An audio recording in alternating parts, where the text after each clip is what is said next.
You're listening to the Naked Bible Podcast. To support this podcast, visit nakedbiblepodcast.com and click on the support link in the upper right-hand corner. If you're new to the podcast and Dr. Heiser's approach to the Bible, click on New Start Here at nakedbiblepodcast.com.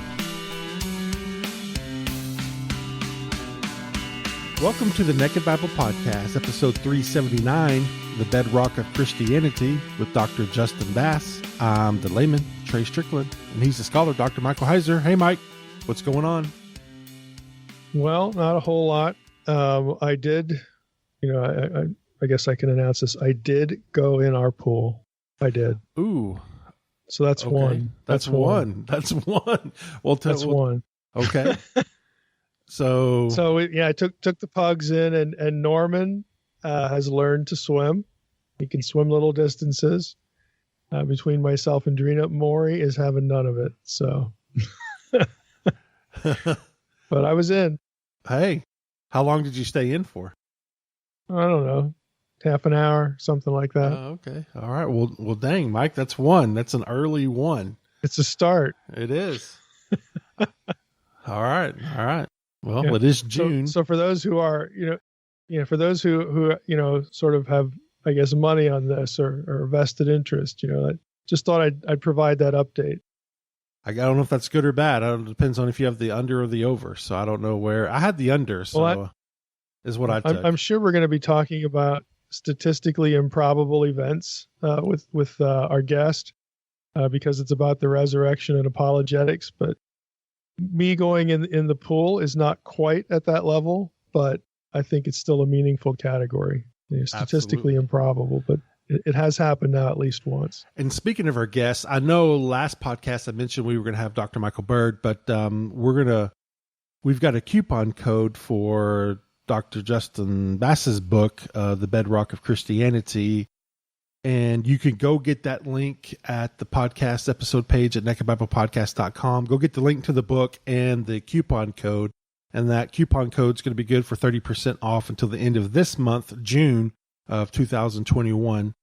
Yeah, it just makes sense to do that now, have this conversation with Justin, so that people, can use the discount code, and we'll get back to Mike Bird's conversation. Well, we're excited to have Dr. Justin Bass on the podcast, and for those of you who have been listening to the Old Testament in the Book of Revelation series, this is a name that should be familiar.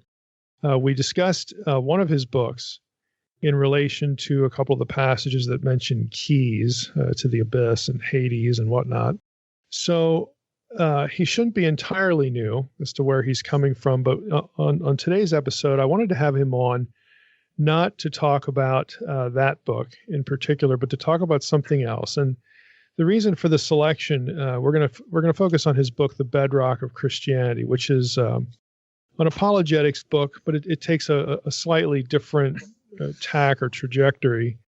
And the reason I wanted to sort of park on this was I get asked a lot of questions that are really, I think, addressed well in the book in relation not just to general apologetics, but Jesus mythicism. Again, that's going to be a topic familiar to a lot of people who listen to this podcast. So that's where we're going to focus today. But to start off, as we always do, I want to ask Justin to introduce himself. So Justin, tell us, essentially who you are, where you went to school, what your fields of expertise are, where you teach, all that sort of stuff. Yeah, I really appreciate you having me on. Thanks so much. I would say I'm a professor of really anything Bible, theology, church history, apologetics. I grew up in Plano, in Plano, Texas, and been here pretty much all my life. But the last 3 years, I've actually been in the Middle East teaching at a seminary called Jordan Evangelical Theological Seminary. A lot of words, so they say JETS for short. And it's actually the largest evangelical seminary in the Middle East, I believe. And they're just doing such great work. Dr. Ahmad Shahade is the president of that. He graduated DTS actually and started the seminary in 1991. And so I'm actually still teaching there online since I actually came back here last year in 2020, days before they shut down everything. So I had all my focus on just a book tour. I'd planned all these things, conferences, colleges, churches, and everything got shut down right when I came back. But God brought good out of evil, because I think I've reached more people because everything went online. And so throughout the last year since my book was published, I think I've reached a lot more people than if I had done physical events. So that's been a blessing. But yeah, so we came back here, but I've still been teaching there. I'm also teaching. I'm actually teaching at 3 schools currently. Not right now as the summer just hit, but this last semester, and should be continuing next semester. But a school in India called Asian Christian Academy. One of my buddies that got a PhD at Dallas Seminary with me is head of that department, and so I'm doing PhD seminars with amazingly sharp students there in India, and then a school here called Dallas Christian College. I teach part-time there as well, and so that's my primary work is teaching, but I'm doing a lot of writing articles for Gospel Coalition, Christianity Today, The Stream, and I'm working on some future books. So that's kind of my work right now. The seminary in Jordan, I have to ask, I'm just curious. So this is in Jordan. It's not like they're not just borrowing the name, right? That's right. Yeah, this isn't from Jordan, Texas, or Paris, Texas. Right. So yeah, Paris, Texas. And so they're open. I mean, the government is open to having a Christian seminary there. I mean, it sounds surprising, but just tell us what the situation is there. Yeah. I'll keep it brief. You could do a whole hour on it, but yeah, the history there is amazing. But yeah, it's all, God has just been so good to them, but they've gone through true, persecution and the government trying to shut them down. But ultimately, Dr. Ahmad and the faculty there and just the students and just what they've done in Jordan, they've proven themselves to be a true Book of Jeremiah, making the nation prosper, doing good for the community. And so the government, completely supports them. One issue they've definitely had is having Muslim converts, a Muslim who grew up Muslim but says they're Christian now. That's pretty much illegal even in a place like Jordan. And so to have students who say that they were Muslim and now are Christian is anathema. The government started cracking down on them for doing that. But it's really cool that there's a loophole there because you can do online ways. So there's ways to get around that. But overall, they have very good positive presence there from and favor from the government. Praise God. So that's interesting. Yeah, that's really interesting. I mean, I've heard of the school and I've seen, name tags and such. So I probably have seen other faculty affiliated there at ETS and SBL and whatnot, but I didn't realize that it was like really, really in Jordan. Yeah, and it's really cool because it's not in any way Western led. I mean, it is truly all founded by Dr. Ahmad, who is from Jordan originally, who is, Palestinian as well. And he wants all the faculty to be Arab faculty eventually, but they need, people like me to come over and serve right now because they just don't have enough faculty that have Arab faculty that have PhDs, but eventually, God willing, they'll get there. And so it's training Arabs for the Arab world. And so doing really great work. Wow. It's a blessing to be a part of it. Yeah. It sounds like a really significant work in a strategic place, obviously. Let's jump in a little bit to the book. Again, the book is The Bedrock of Christianity, and this is Lexham Press, and of course our listeners will have the opportunity through a coupon code to get this at a discount. But I want to just sort of set the stage for some questions I want to ask as we kind of talk through the book.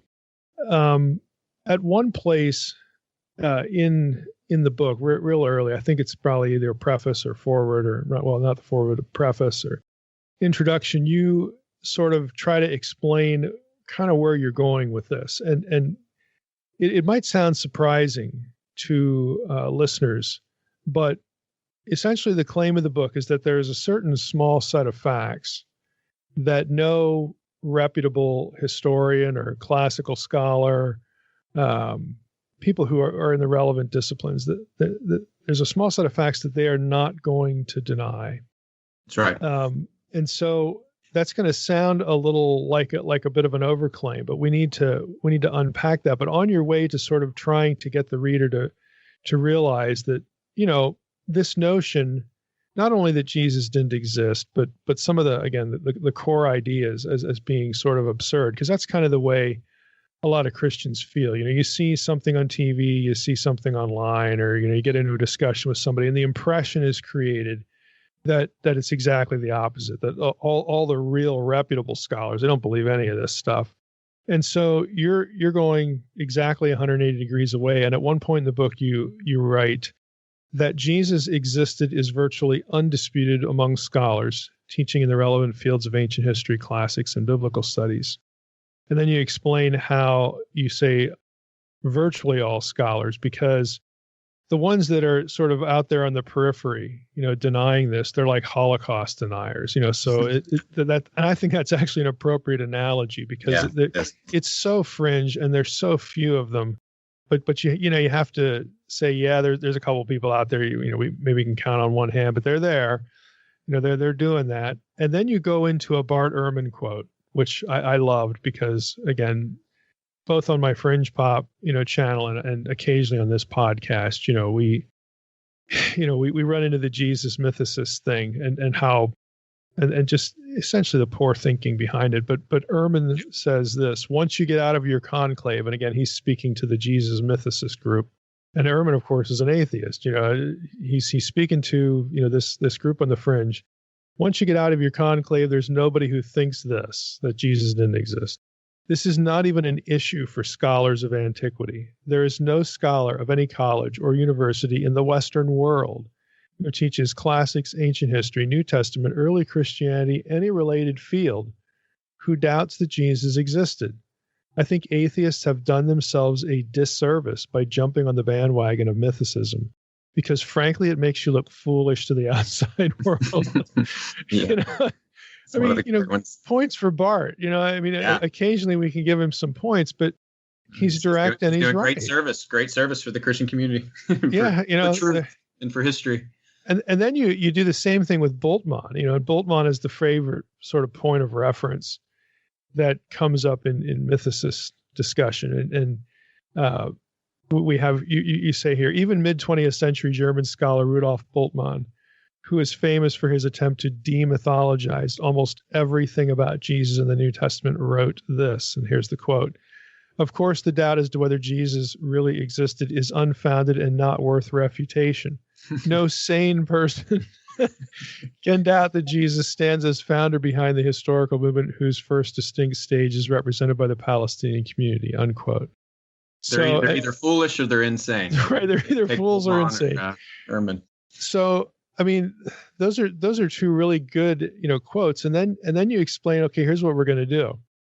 We're going to take a look at Paul's early letters, without getting distracted by the academic dispute over, did Paul write this or did he not write that one? You're going with the early letters. 7 of Paul's early letters are considered undisputed by virtually all scholars today: Galatians, 1st and 2nd Corinthians, Romans, Philippians, 1st Thessalonians, and Philemon.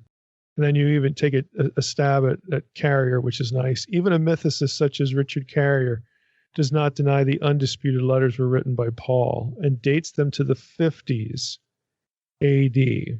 Yep. And so this is where you're going to go off and you're going to focus a lot on 1 Corinthians 15:3-7. So you conclude kind of, where you're coming from with this. You say, I want to lay out the plain historical facts that no ancient historian, classicist, or biblical scholar disagrees with. These plain facts concern the essentials of the essentials: the death, resurrection, and post-resurrection appearances of Jesus of Nazareth, and the rise of his indestructible movement, the Nazarenes, i.e., the nascent, the first church. Okay. Mm-hmm. So let's get into some questions. Now, you refer to these as plain facts. So there's a set of plain facts upon which all historians agree: death, resurrection, post-resurrection appearances of Jesus, and again, the rise of the initial church.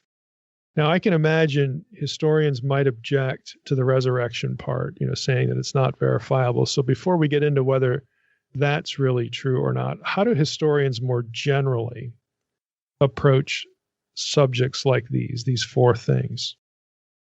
Yeah, and those four really, I get into more, but when it comes to the resurrection, those four are really, I highlight as the four bedrock facts that I would, share, anytime I do a lecture on this or share with people: the crucifixion, the claim of the resurrection appearances, and then the indestructible movement, the rise of that movement, the rise of the church. And so on the resurrection, it's important to highlight, it's not that Jesus rose from the dead that everyone agrees on, obviously, Bart Ehrman and atheists and Jews and, more liberal scholars, they're not going to accept that. But what I'm arguing on the resurrection part is the claim of the resurrection. And that's important. Our audience needs to know that's important, because a lot of liberal scholars will say that the idea, the claim for resurrection is late, like it's a couple centuries removed from the first century. And so that's what you're saying is, no, good luck with that. Exactly. It's right there at the beginning. And it's so, Larry Hurtado's one of the, the late Larry Hurtado's, his work is very pivotal here. And I don't know anyone that would disagree with his arguments here, that this really is a mutation. He calls it a mutation, a new innovation, which is that they were claiming that in Jesus, the resurrection that the Jewish idea of resurrection that was prophesied, very clearly in Daniel, as you discussed many times. I know Daniel 12, that resurrection that Jews were expecting at the end of the world, they were saying, the early Christians were saying that this happened in Jesus, in this crucified man named Jesus. That began, the Daniel 12 resurrection began there. Now that idea, that's the bedrock fact, that they were claiming that is what is the bedrock fact. And then you, as a historian, you have to say, well, where did they get that idea? Why would they claim this about Jesus when they had so many other categories about a martyr who had, continued on in the afterlife, like the Maccabean martyrs or, Job's children, or, there's the even in Revelation, what happened to the two witnesses, you have just make him another Enoch, Say again. It's just make him another Enoch. It's easy, Make him another Enoch. Exactly. They never claimed, and to this day, Jews have never claimed that an individual who died rose again in the sense of the resurrection that they've been looking for everyone in the, at the last day. Basically what Mary says, or what Martha says in John 11, I know Lazarus will rise at the resurrection at the last day. That's what that captures, I think, the idea of what most Jews believed, who believed in the resurrection, who actually took Daniel seriously. They believed that, all would rise at the end, the wicked and the righteous, but that this individual rose in the middle of history, and we don't have, the consummation of the ages. We don't have, all rising at the same time.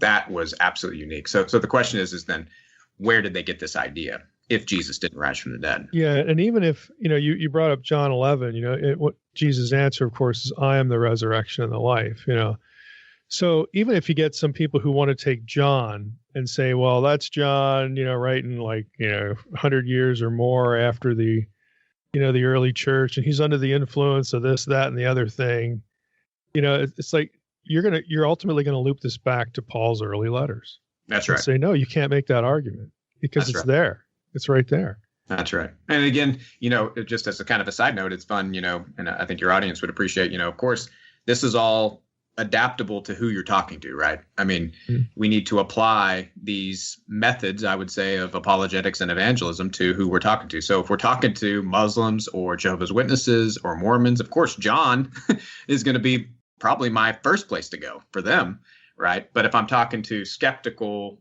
academic type scholars like Bart Ehrman, I'm going to go to Paul's early letters because that's what he accepts. So to me, it's all about finding the common ground. I really believe in that, Jesus going to the Torah with the Sadducees, or Paul going to the, to the inscription, to the God unknown, to the unknown God, with the philosophers in Athens. I think we have that, that beautiful stream all the way through church history of Christian apologists looking for the common ground with their opponents or the unbelievers they're engaging with. And so that's where we should go. And so I find to engage with these type of knowledgeable scholars who, deny all these things, but there's certain things that they accept. And so let's start there.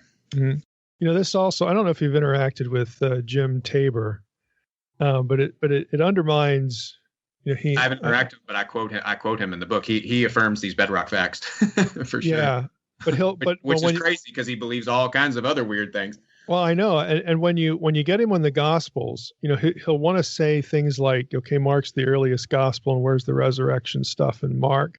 As far as his thing is, it is kind of odd.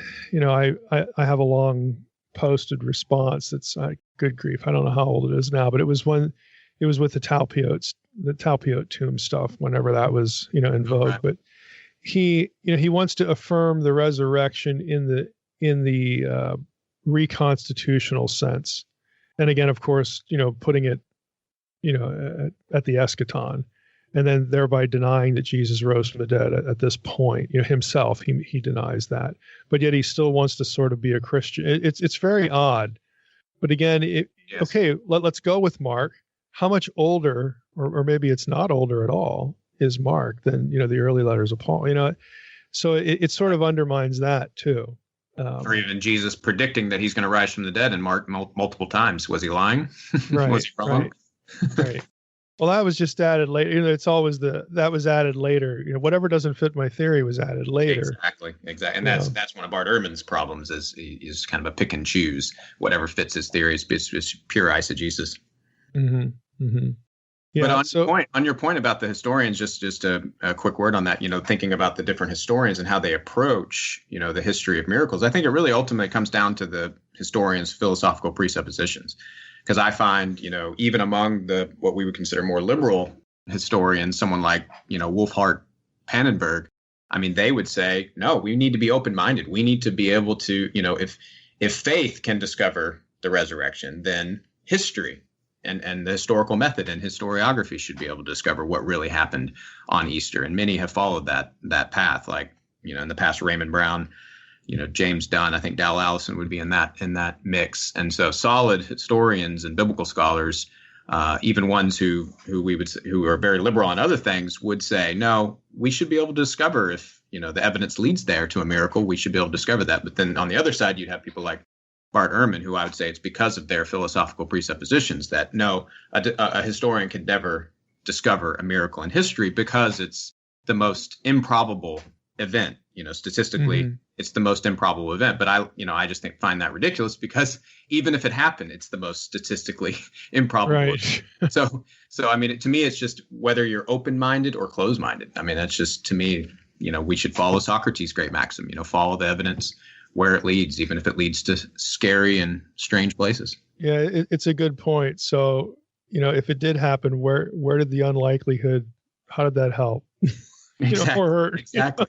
I mean, I feel like even if all the miracles that have been claimed across the world happen, they'd probably still be statistically improbable.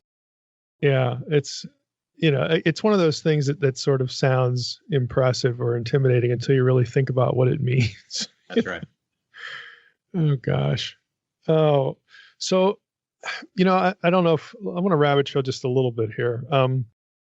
I'm just wondering if you're sort of in the same camp as I am here. I have a bit of a bone to pick with, scholars that are, I think, overly fond and a little bit too assured of the conclusion they're assuming when they say stuff like this. But they'll say, well, what we read in the New Testament in terms of the gospel writers, their hermeneutics, what they're saying about the Messiah, and they're going to include resurrection, but they're going to include other things in here, quote unquote, doesn't conform to the expectations, the messianic expectations of the Judaism of their day. Whenever I hear that, I just want to cringe because it's like, well, first of all, there was no one Judaism. Okay. Second of all, if you're going to pick on the Septuagint and say the Septuagint translators were fudging or fiddling here, and then the New Testament writers pick it up, well, newsflash, the Septuagint translators were Jews. Okay. And they're from this period. So somebody prior to Jesus, a few centuries, is looking at an Old Testament passage and they're thinking these thoughts. So the view that you see in the New Testament eventually was on the table in the Second Temple period. in other words, it's not a contrived hermeneutic. It's one of several things that was getting discussed or wondered about. I mean, would you sort of lump some of this stuff in that same issue there as far as, how historians might, look back? I mean, do you find that they try to dismiss things too easily and then they kind of get caught in a consistency trap here? Yeah, I think definitely. I think it goes back to the assumptions. It's almost like the assumption isn't that it happened and that created, this new way of looking at everything and new way of reading different ideas. And, it's more that they are going back. The Christians are taking a passage in the Septuagint and then reading that back into their, what they are trying to fix for the claim, the early claims about Jesus. And yeah, I mean, I think, I really like Dr. Bach's, the way he lays it out and his commentary on Luke. Where did the early Christians get a lot of their exegesis? The apostles, it was from Jesus himself during that 40 days, when after he'd resurrected and he was teaching them how he had fulfilled all the law of Moses and the prophets and the Psalms. And, sadly, someone like Bart Ehrman and others can never go there. They can't discover that kind of truth because they don't believe, they have the assumption that there's no way Jesus actually rose from the dead and taught the disciples after he was crucified. So I think they miss out on a lot of truth because of those philosophical assumptions. Mm-hmm.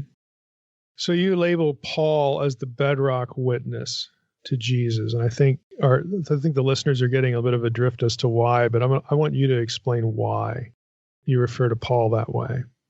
Yeah, one reason would be, as you mentioned, he's the earliest of the New Testament authors, and so we have 13 letters from him, 14 if you count, if certain people count as early church counted Hebrews. I don't think he wrote Hebrews, but many in the early church did. But 13 and then 7, as you said, are agreed upon by, across the board, whatever, previous belief system scholars have, they agree Paul wrote these 7. That's why they're known as these 7 undisputed letters. They go back to the early 50s AD. And not only that, but Paul knew Peter, he knew James, Jesus's brother. He even mentions John once in these contexts that he interacted with him in Jerusalem. And so Paul is not only early, he's not only, across the board, everyone says, okay, Paul really wrote these things, and what he's talking about in his letters, in these early letters, are historical. They are authentic, and he had access to the earliest followers of Jesus, Peter, James, John, and others of the 12. And on top of that, he also is our one eyewitness who, again, assuming the scholarly, bedrock facts, what they all agree on, that he's the one writer we have that actually believed he saw the risen Jesus. So, so we you and I would agree. We have John, we have Peter in 2 Peter saying we were eyewitnesses to his majesty, things like that. But, many of the scholars debate those, whether Peter, John, Matthew actually wrote those. They would claim that they're pseudonymous. And so, but Paul, again, across the board, no, Paul the apostle, the Pharisee, he believed Jesus appeared to him and had that complete transformation. And so this for all those reasons, I think Paul is our bedrock eyewitness. If we kind of play their game in the sense of, what if we level it all and go down to the common ground where everyone agrees, he's the one that we get the key information on the historical Jesus. Barter even says in one of his books, it's hard to get closer to the historical Jesus than this. And in the context, he's talking about the fact that Paul knew James and Peter and things. Yeah, and he can be. I mean, Paul is pretty securely tied to Roman chronology. I mean, Roman history. I mean, his chronology is pretty secure, even though there are points of uncertainty, like when exactly, did he die and all this sort of stuff. I mean, the general flow of his life is pretty firmly, secured by the people and places that are referred to in the book of Acts, about the life of Paul and other things he says in his epistles too.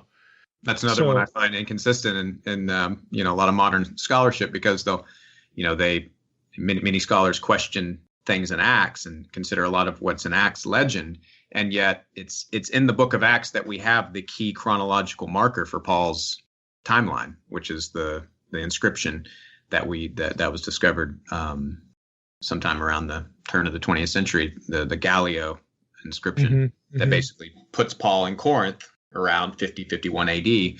And so that's seen as kind of the, Archimedean point where you can then go backwards and forwards, because again, they trust what Paul is saying in Galatians, 14 years I did this, 3 years I did this. And so it's funny that's from Acts. It's kind of like, it's similar to John, because, again, John is questioned, but yet John is the only way we know Jesus's ministry lasted more than a year and a half.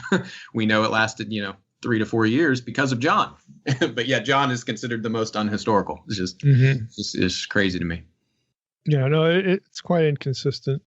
Now you, since we're talking about Paul, we'll go to 1 Corinthians 15. You treat 1 Corinthians 15 verses 3-7 as the bedrock source for, again, where you're going to camp out in the book. So why that passage?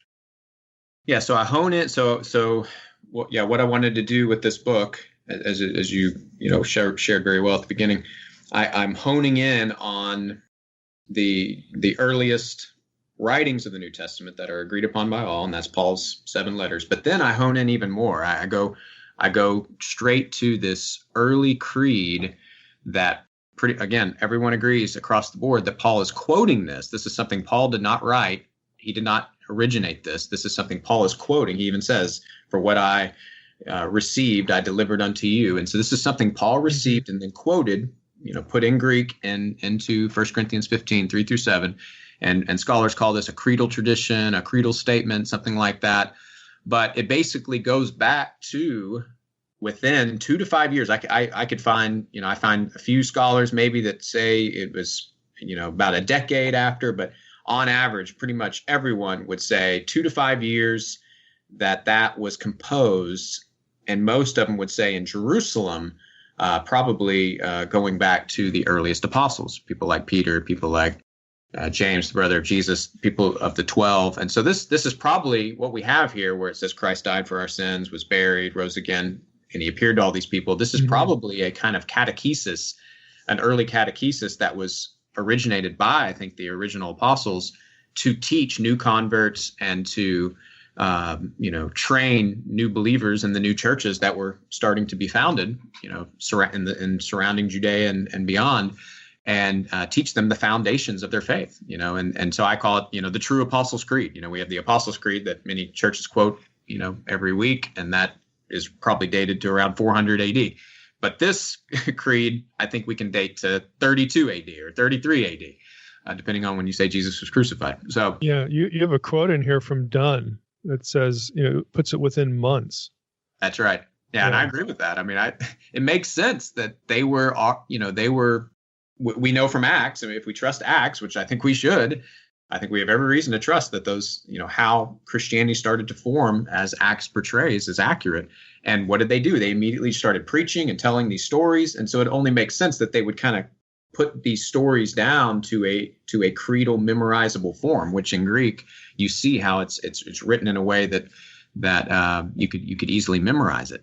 And so then from that creedal statement, you'd have the expounding of it in what we see in the sermons. And then I would say in the literary expounding of it is the Gospels. And so we basically see the outline of the creed in all 4 Gospels in the Passion accounts and the Passion narratives. Yeah, I mean, that makes sense. It's, gosh, why would you say historians? Okay, I mean, I guess this is another way of asking you to elaborate a little bit, but so you have 1 Corinthians 15, 3 and 4. I'm going to just read these for the listener in case they don't have access to the text where they're at. This is where Paul says, "For I delivered to you as of first importance what I also received." There you go, in the receive language. "That Christ died for our sins in accordance with the Scriptures, that he was buried, that he was raised on the 3rd day in accordance with the Scriptures," unquote. So that's verses 3 and 4. So, what are some of the bases for historians kind of saying, yep, for sure we know that's early. Like we've commented on Dunn, he's within a few months. Is it the reception language? I mean, drill down a little bit here more specifically as to why, a historian, maybe even like an Ehrman, would sort of have to admit this, that this is definitely early, like really, really, it's not only early, but it's just within a very short amount of time, to when these things actually happen. Yeah, the early nature of it is a key point here, and how we know that is, again, the Gallio inscription is how we pinpoint when Paul was in Corinth, which we're looking at 50, 51. There's always a year or so difference, because I think the Gallio reigned he was there as governor from 50 to 51. So different scholars, that's why you see different years on Paul's chronology. But that would have been around the time. So I think on my timeline in the book, I put it at 49 when he actually planted the church, and he was there. He was there a year and a half. So that's when he would, it would overlap. But either way, around 49 AD, let's say, Paul then delivered this creedal tradition to the Corinthian church when he founded it, which I think is what pretty much all the apostles were doing as they planted churches. They were probably using this kind of foundational teaching. So if he invented it, that's 15 years, we'll say. Yeah, that's only 15 years. But he doesn't invent it. He gets it from somewhere else. Exactly. He received it. So he had delivered it then, but he received it before that. And so when did he receive it? And again, you really only have a few options. You have the times when he was in Jerusalem, because that's what he makes clear in Galatians when he met with, Peter, and he met with James. And the fact that he says in the creedal tradition, Jesus appeared to Peter first, he appeared to the 12, he appeared to James. That leads. So he's kind of linking it. He's kind of linking what he says in 1 Corinthians 15, 3 and 4 with these individuals. That's right. And again, where would he run into them? Well, they were in Jerusalem. I mean, exactly. It's kind of obvious. Because he tells us in Galatians, he immediately after he saw Jesus on the road to Damascus, he was in Damascus for a while, but then he went to Arabia, and then he returned to Damascus, and then 3 years later he went to Jerusalem. So on my chronology, it's around 37 AD is when Paul went to Jerusalem that first time and had that 2 weeks basically as Peter's house guest, which is incredible to think about. And they spent that time together. And I think that is when he also says he met James at that time. And so I think it's that is when he received that creedal tradition that then he would use about 13 years later when he planted the church in Corinth, and probably any other churches he was. Yeah. So now if you're listening, I mean, you're at 4 years. So Paul basically hears this, he receives this tradition 4 years after the fact, after the resurrection. So, but again, nobody's inventing it then. Exactly. It's already in circulation. It would have been composed sometime before that. So that's where you get into the Dunn. The earliest statement is something like what Dunn says a few months after Jesus' death. And then you have even someone like Gerd Ludemann, who is a atheist New Testament scholar, and he says 2 years. So he says within 2 years, this formula was being used, it was composed, and it was being proclaimed by these earliest followers. And so you have it that early, and of course, even an early statement could be false, but again, it's because you have basically this multiple testimony surrounding it. So you have Paul, you have Peter, you have James, and these are all these are your key source material if you want to learn about Jesus. I mean, this is about the best you can do. Like if you want to learn about, Socrates, you want to go to Plato, you want to go to Xenophon, you want to go to his, people who actually knew him. And so we have that within, Galatians, within 1 Corinthians 15, and in this creedal tradition, we are getting this information straight from the earliest inner circle of followers of Jesus. Well, let's pause and ask our listeners to just catch this as well. Okay, if you're a Jesus mythicist, look at the situation you're in now. So now not only are you insisting that Jesus never existed, but now you've got to basically say that Peter, John, and Paul, in other words, the people circulating this within a few months to a few years, okay, after when the New Testament has the crucifixion and the resurrection occurring, and the talk of this is in Jerusalem. Okay. So now you're in the situation where you basically have to deny that these other guys exist. Because if you have people talking about this so early in Jerusalem, where you think it would be easy to falsify if this happened, okay? That's right. This is what you're left with. And this is why Richard Carrier has to do exegetical gymnastics to try to make it to where in Galatians 1:19, James is not the literal brother of Jesus. He's like a brother, like, it's using brother like brothers and sisters in Christ type thing. Mm-hmm. Even though, again, it's an amazing thing. We have Josephus using the statement, James, the brother of Jesus. So here you have this independent testimony from a Jewish historian that even he is saying what Paul says back in Galatians, that James is the brother of Jesus. So, I mean, Josephus isn't using it that way. He's not using it like a brother and sister in Christ kind of thing. Bro. Yeah, hey, bro. This is one of Jesus's bros. That's not what Josephus is saying there. Yeah. So they actually have to deny that passage too, which that's a whole nother. So this is the fun thing about mythicists. They just, anything that goes against their theory, they just deny actually exist. They just try to say it was interpolated or something like that. Right. And it doesn't bother them if the list of things they have to just plain deny grows. In other words, they don't see that as a problem. Like, okay, if the list gets too large, at what point am I going to think to myself, this is kind of getting a little absurd? Exactly. And honestly, I really do think for some of them who really know the material well, I think it, I wonder if it's more like a racket, this is a way that they can be known. This is a way they can sell books. This is a way they can have a following. That's just my, that's my personal theory. Well, because I just can't imagine how someone intelligent and looking at this could actually believe these things. As someone who has spent 20 years in the fringe community, let me say with complete assurance, yes, that happens. There are people who it dawns on them that I don't really ever have to get another job. Exactly. I can just run around, and now with the internet, it's even better.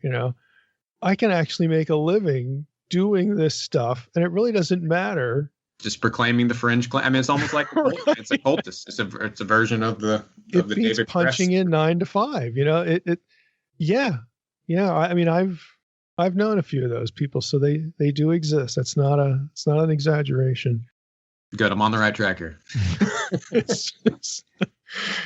Oh gosh. Now there's this little bit of me that just wants to, start throwing out some names here, but I'm not going to do that. Well, what we've been talking about is essentially addressed in the first 4 chapters of the book. And so let's just progress a little bit more, because I want to try to, give the book some representative coverage here. Post-resurrection appearances. This is really the next few verses of 1 Corinthians 15. So verses 5 through 7. Can you discuss post-resurrection appearances for a little bit? On what basis would historians consider these items historical and real, or like how should we talk about that? Yeah, so in this early creed, which again is unparalleled. There's so many reasons why this creed is unparalleled in all of ancient literature, not just of things in the New Testament, but all ancient literature. You don't have a list like this of post appearances of a ghost or a god or an angel or anything like this. This is absolutely unique in the ancient world. Like the ones you'll see in what Justin means again for this audience is you get a lot of this stuff in antiquity, and we talk a lot about this because of what like Unseen Realm, and this is sort of my baby here, all this weird stuff. Yeah. But none of these things spawn movements. That's right. Is the point. They show up in the literature, sure, but well, one appearance. Correct me if I'm wrong. Have you found any where there's like a multiple list where it'll say, and then he appeared to this person, and then he appeared to this person, and then he appeared to this. That's what I found. Like, of course, you got Romulus. I give some examples in the book, and I'm sure you could name more. But there are many like one, isolated. They're one-offs, like a person that had died. It's still not resurrection language, but something like Romulus coming down from heaven and appearing to one of his disciples, or Apollonius of Tyana, things like that. But still, it's not. He appeared to this person, this group, now 500, then this. It's incredible. Yeah, there doesn't seem to be any impulse to root the description of the appearance in something that feels like a historical Right. record or some sort of documentary style. There's you don't get that. It's really an apologetic claim, and that's what's cool about what Paul is doing here. I mean, it's the whole point of why he's even talking about this, because in the context of 1 Corinthians, he's answering a question about, resurrection, what our resurrection bodies will be like, but he has to first establish that Jesus rose from the dead to then talk about our future resurrection. Our future resurrection is connected to Jesus's original resurrection, because he's the first fruits of the resurrection. And so he's giving kind of apologetic, some arguments, really, I would say, as he even discusses the creed. And so he mentions Peter. The three individuals he mentions is Peter, James, and Paul, which is very interesting because those are the same three that we have strong historical evidence that they actually died for their faith. Again, Josephus tells us how James was basically stoned for blasphemy. You wonder what did he say that was considered blasphemy at that time by the high priest. And then we know Paul and Peter were martyred under Nero. And again, this would be considered by many, even non-believing scholars would agree that they died. They don't agree across the board, all these other traditions and legends that we find of what happened to some of the early Christians. But those three in particular, who happen to be in this early creed, we know that they believed Jesus appeared to them, and we know that they died believing it. We know that they sealed their testimony with their blood. So an incredible thing. But then you have some of the other claims, like the 500 and to all the apostles. I think those two in particular, there is debate. Many of the skeptical scholars would say, no, that's made up. But to all the apostles, I get that one because it's so vague. We just don't really know. I argue that that's the same appearance as Acts chapter 1, when the 120 appear when he appears to the 120 and then ascends into heaven. I think that's, but we don't know for sure. But the 500, it's kind of fun reading them try to get around the 500, because really what I find when I read the basically attacks on that one as historical is basically just as so extraordinary. I mean, it couldn't be true because it's just so amazing. I mean, that really is what some of the arguments are, because it does sound like something you would find in some of these 2nd, 3rd century apocryphal gospels. Like, the Gospel of Peter talks about the cross, bursting out of the tomb and speaking to the women. And so you can just imagine the next verse would say, and then Jesus appeared to over 500 people at one time. But, that's not what we have here. We actually have that extraordinary claim in the earliest testimony we have of Christianity. I mean, just really amazing. And I think for every reason we have, I think if you look at it without, some of these presuppositions, I think there's no reason to doubt that appearance, because that at least that was believed at the time of the early 30s AD that this happened, because Paul probably knew some of them, because he mentions how, some of them have died, but many of them are still alive. And he even is, implying to the Corinthians to go and travel to meet some of them. Eyewitness testimony of Jesus is readily available in the 50s AD, apparently. So it's just a, incredible thing. So basically, when you get down to it, it's those three: Peter, James, and Paul, and the 12. Peter, James, and Paul, and the 12. Not the exact number, but some group of original disciples that I find to be bedrock as far as they believe Jesus appeared to them. Yeah. What about, we've hinted a little bit about how these other, if you want to call them parallels, they're sort of parallels or shallow parallels in other, religions about, appearances of ghosts, phantoms. There's a whole bunch of vocabulary for this stuff. None of that really spawned a movement. Right. Exactly. So let's talk about, the rise of, the Nazarenes, the followers of Jesus, because this is the fourth of your 4 bedrock, points. So what are you trying to articulate and establish with that particular bedrock point? Yeah, this bedrock fact I find, in most apologetic books, whether on Jesus or the resurrection, you don't find this one very often. And in fact, I can't remember the last time I found this except in the early church fathers. I find this argument is used very often by the fathers, which I love. John Chrysostom has this excellent writing. I think it was originally a sermon he gave to the pagans at his time. But he's using arguments like this. But I don't find this very often in modern day. And I find that very strange because, Jesus didn't just appear to all these people in the 30s AD and then disappear over the last 2,000 years. I mean, I feel like that's kind of the way it's left a lot of the times, because we talk about all this, I think I agree, powerhouse evidence from the early 30s. But what's happened since then? I mean, if Jesus is alive forevermore, Revelation 1:18, he's Lord of the world and Caesar is not, then we would expect him to continue directing the world, him to continue showing his kingship and his lordship over, people and nations and especially his church. And so, speaking of Caesar, within 300 years of Jesus's death, the Caesars were being baptized into the name of the crucified Nazarene. I mean, how did that happen? This is the kind of thing that I look at, how Jesus said, I will build my church and the gates of hell will not overcome it. And then I think if you do a careful study of church history, I think it reveals exactly this. I mean, many times, not just in that, early 30s AD time frame, when after Jesus had been crucified, that the movement should have never begun, because we compare it to so many other Jewish movements of the time and other Greek philosophies and many other things that were happening at the time that did not continue. But even throughout church history, there were many times where the church could have been destroyed, where it could have just been wiped out, or at least been set aside as kind of a, little minor movement that, like Jainism in India, for example, some group of people that believe a certain thing that have been relegated to a certain part of the world for 3,000 years. Christianity could have easily done that, but it didn't. It has gone on to dominate the world. It is the largest religion in the world. That doesn't, prove it's true. But I think, like I said, a careful study of church history, I think, shows a risen Lord, a risen Christ, directing his indestructible church, individuals and nations, to accomplish his great commission.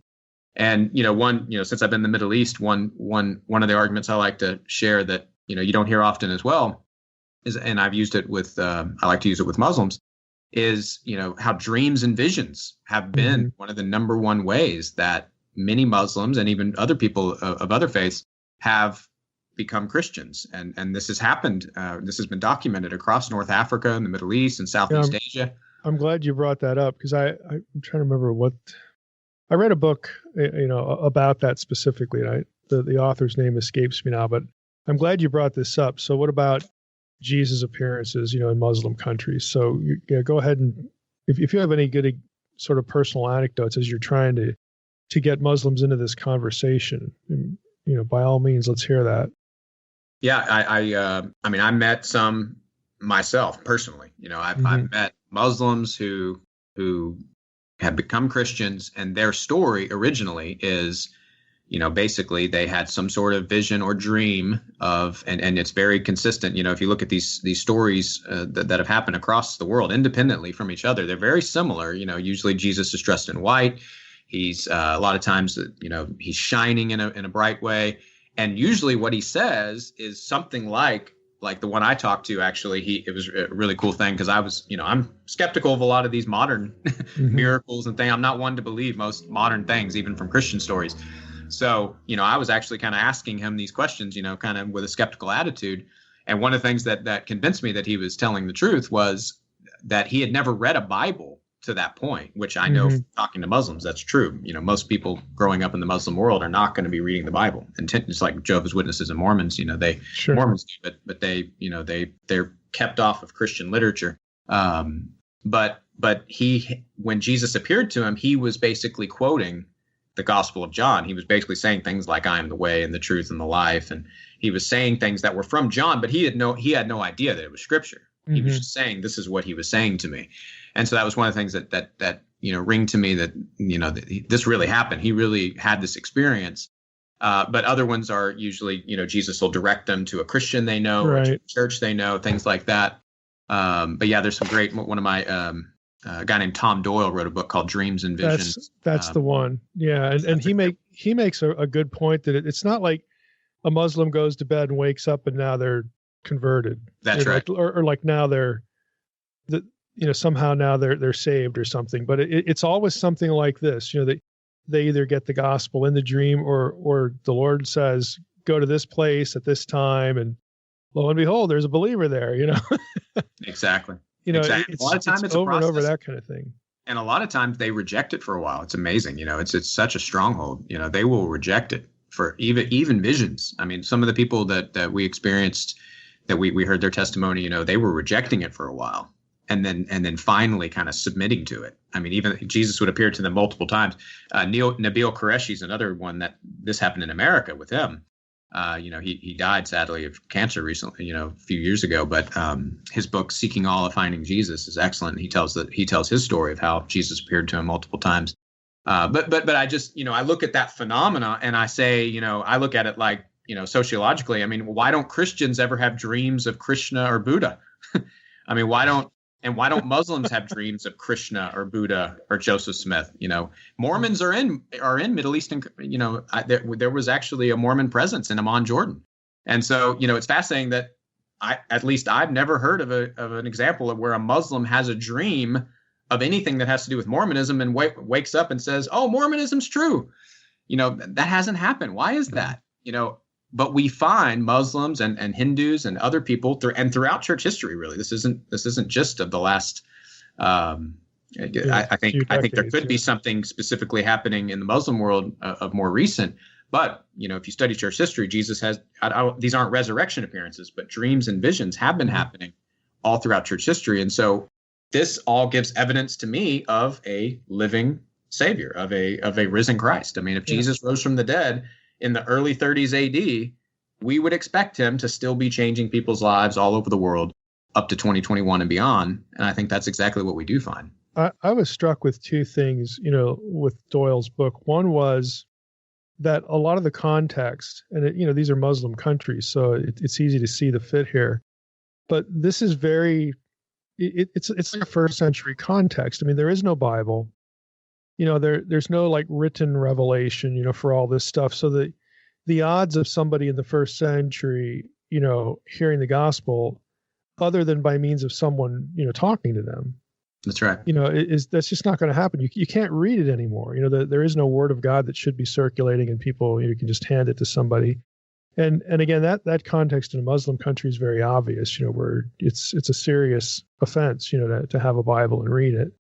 Exactly. So that was one thing. The other thing was where Doyle makes the comment in the book that the people involved in his ministry started hearing these same stories so often that they actually, I don't know if it was them or somebody within their network, put up a billboard that said, "If you've seen this man in a dream," like with a picture of Jesus, call this number. I don't know what country it was in, but it was so overwhelmingly, frequent that it's like, well, why don't we set up a hotline? You'll find a Christian on the other end.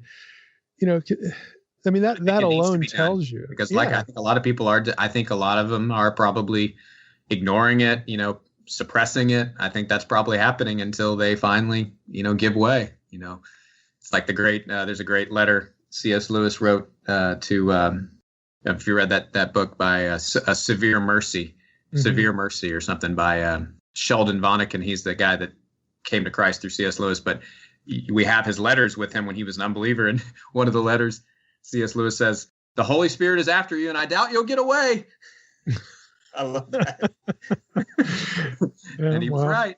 He was right, yeah. But I think that's happening in the Muslim world. And I do think, from what I've heard, some of these things are more, some private things that I learned, but I think even high, powerful people that are in the Muslim governments, there are some secret believers. There's some Joseph Arimatheas in there, and so it's who knows where those original conversions happened, and who knows where that might lead.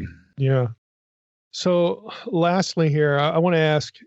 I mean, my impression is that it would be very easy for anyone to read this book and use it in a small group study. But I'd like to hear from you, how you think people can best use the book. Exactly. I think, and in fact, if any of your listeners want to email me, justinwbass@yahoo.com, I can send a PowerPoint. Actually, Kirby Anderson, you probably know Kirby Anderson. He was so kind. He actually put together. I was on his show his radio show about a year ago now, talking about the book. And then he did a study on my book in his Sunday school class at the church he's at, and he put together a pretty awesome PowerPoint. And so I'll send that PowerPoint to anybody who wants to use it. But I really do, God willing, that's another thing I want to put together, kind of a more study questions and like a Bible study.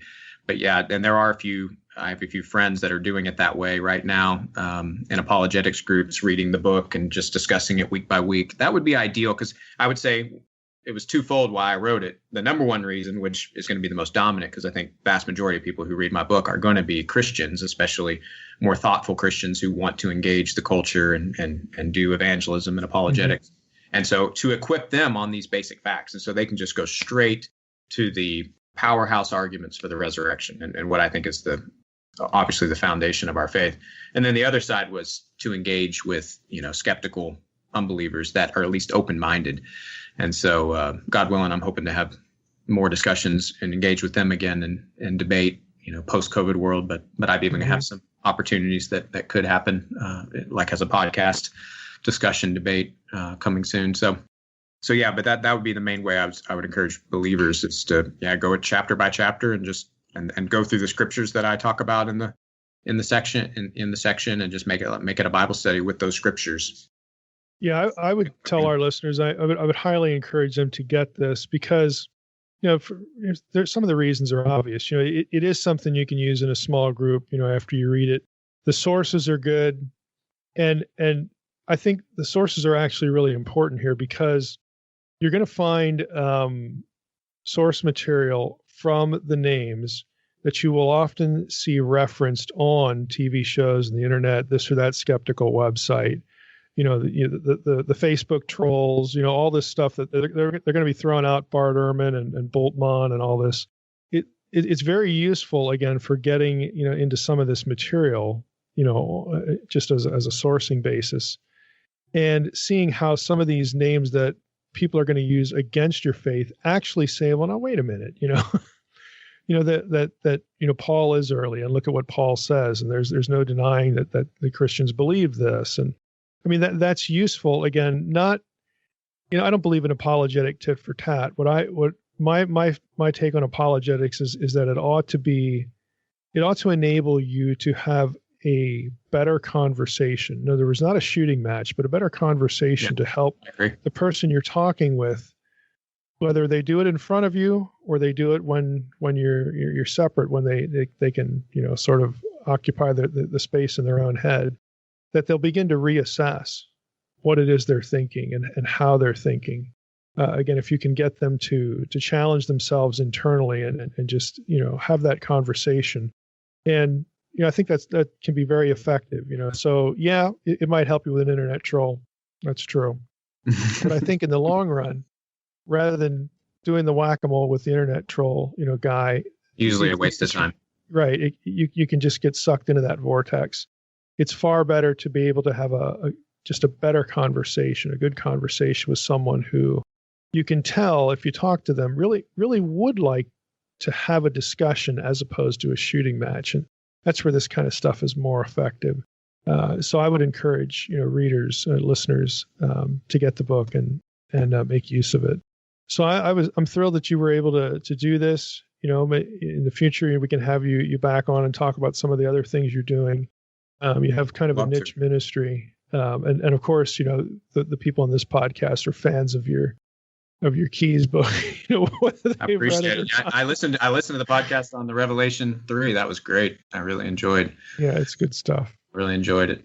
Yeah, that's the sweet spot for us. No, it's great stuff, isn't it? My goodness. I mean, it's like you said. I like how you said it's I don't know if you've been listening to some of these, top intellectuals that have been either converting or, playing with Christianity, but it's fun. They're Douglas Murray and Tom Holland. If you watch, their interviews, Tom Holland wrote Dominion, and Douglas Murray's this British intellectual wrote The Madness of Crowds. And I've read 2 of his books. They're awesome. They're awesome. And what's so cool is both of them, Douglas Murray still says he's an atheist, but he definitely is so, I mean, I talk about how he's dreaming Christian dreams and Tom Holland has literally converted from atheism to Christianity. He's Anglican now. But both of them have said they've critiqued the church, namely the church in England. That's where they are. But they say, preach the weird stuff. That's literally what they've been saying. They say, preach the weird stuff, basically saying, preach what Christianity teaches, preach the Bible, preach Orthodox Christianity. Don't tell me just to wash my hands, to put on a mask, and to help the environment. That's basically the message of many of the Church of England sermons, apparently. But they're saying, preach the weird stuff. I love that. We need to get the keys in there. When's the last time a Church of England pastor preached on the keys? My goodness. Yeah, well, I don't know if you're familiar with my 1 Peter 3 story, but it's right up that alley. Yeah, that's another neglected one. Yeah. Well, thanks for coming on. I mean, this was fun. And again, to our listeners, I hope, you'll avail yourselves of the book. You get a significant discount through Lexham. And this, again, Justin, is just the latest in a line of the kinds of folks we like to have on the podcast, scholars who are doing something important. And the key word is intentional for the lay community. Again, we sniff them out, try to get them on the podcast, and hopefully, again, you'll use the material that they're creating, because they want to be useful, and there are a lot more of people out there in the churches than there are the nerdy scholars, and there are some scholars who have a full grasp of that, and that their content can actually be quite useful if they can make it accessible. So that's what we look for here, and we're just glad that you could come on and share with us. Really enjoyed it. Thanks so much for having me on. All right, Mike, another great conversation. Could you touch a little bit more on his Keys book, since it's dealing with Revelation? I know you referenced it in an earlier podcast when you went through it, but can you touch on that book just a little bit more? Yeah, I mean, our listeners are familiar with it because of the keys of death and Hades, passage. But in his book, The Battle for the Keys, which is Revelation 1:18 and Christ's descent into the underworld, he has chapters on, one chapter is called the compartmentalization of the underworld. So you get all these phrases like Abraham's bosom and the abyss and Tartarus and Gehenna. So he has a chapter that goes through some of the vocabulary.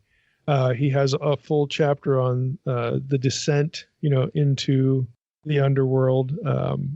He's got other things in there aside from this keys language. So it's an important book because it sort of brings the scholarship on some of these issues up to date, more than other books you'd see out there on Amazon and whatnot. And again, Justin, as you could tell from the stuff we did with the keys passage, is not afraid of the weird stuff, like he said. So yeah, I'd like to have him back, and maybe we'll park on the vocabulary of the underworld or something like that. I mean, we'll figure out a way to talk more about his keys book and some of these things. Yeah, I'm interested in that book because it focuses on, when Jesus died and when he resurrected, that in between period. That's interesting. I'd love to have y'all two talk about that more. Now, that book is available on Amazon, but the book y'all discussed, that we have a 30% coupon code, which you can get by going to the nakedbiblepodcast.com website. Get that 30% coupon code that only lasts till the end of the month, and that's for his Bedrock of Christianity book, available in the Logos format or print format at Lexham Press. Again, you can get that link at our website. And, Yep. All right, Mike, great conversation. Yep, it's a good deal. Well, with that, I want to thank everybody for listening to the Naked Bible Podcast. God bless. Thanks for listening to the Naked Bible Podcast. To support this podcast, visit www.nakedbibleblog.com. To learn more about Dr. Heiser's other websites and blogs, go to www.drmsh.com.